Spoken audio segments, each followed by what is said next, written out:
Bom, então hoje vamos trabalhar a coesão sequencial. A coesão sequencial ela é responsável por criar as condições para a progressão textual. De uma maneira geral, as flexões do tempo e de modo dos verbos. E as conjunções, né, que são os mecanismos responsáveis por essa coesão sequencial do texto. Os mecanismos de coesão sequencial são utilizados para que as partes e as informações do texto elas possam ser articuladas e relacionadas.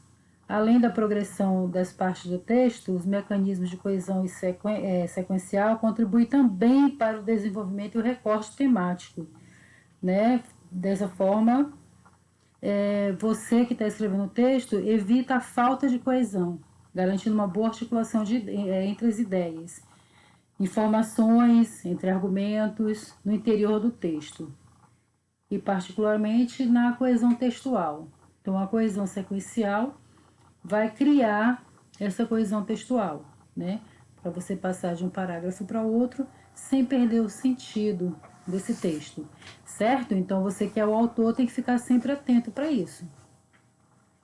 A coesão sequencial ela ocorre por meio dos componentes do texto que estabelecem relações semânticas entre as orações, períodos ou parágrafos à medida que o texto progride, né? Bom dia, Rian. Tudo bom? Então nós temos aí mecanismos de coesão sequencial, que é por conexão ou por justaposição. Por conexão, são as relações estabelecidas por articuladores, como advérbios, preposições, conjunções, que estabelecem entre as orações períodos ou parágrafos do texto, diferentes relações de sentido. E nós temos por justaposição, né? Mecanismo de coesão sequencial por justaposição, que serve para estabelecer a sequência no texto, indicando o tema, a mudança de assunto, a sequência temporal, a ordenação espacial, a ordem dos assuntos do texto. Tá? Um exemplo de conexão. Se você rouba ideias de um autor, é plágio. Se você rouba de muitos autores, é pesquisa. Então você usou aí o se para fazer essa relação de uma frase com a outra. No caso da justaposição, eu vou ler um pedaço de um texto aqui, que vai ser fazendo um balanço do que se discutia até o momento, constata-se que os modelos apresentados são excessivamente redutores. Primeiro, fazemos nossos hábitos, depois nossos hábitos nos fazem.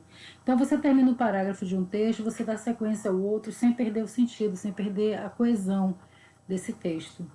E usando a palavra primeiro, né? Nós temos alguns tipos de articuladores. Articuladores para exemplificar, né, essa conexão, onde a gente usa porque, pois, já que, porquanto, né, e outros termos mais. Nós temos articulador para exemplificar, né? Então a gente começa a falar alguma coisa e aí você vai colocar, por exemplo, né, isto é. Eu começo a falar alguma coisa e digo isto é, e dou sequência a esse texto sem que ele perca essa coesão. Como assim? Assim como, né? Então, para exemplificar, nós temos também para relacionar causas e consequências. Tão que, uma vez que, então, são os termos que a gente usa para relacionar essa causa e consequência. E para introduzir uma oposição, né? Mas, contudo, porém, todavia.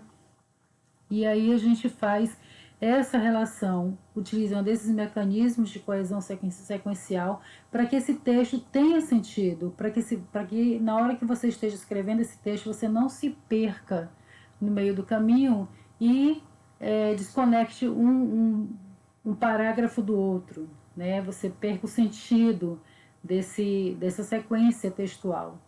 Então, para isso que serve essa coesão sequencial, né? Para dar essa sequência lógica a um texto, ok? Alguém quer perguntar alguma coisa?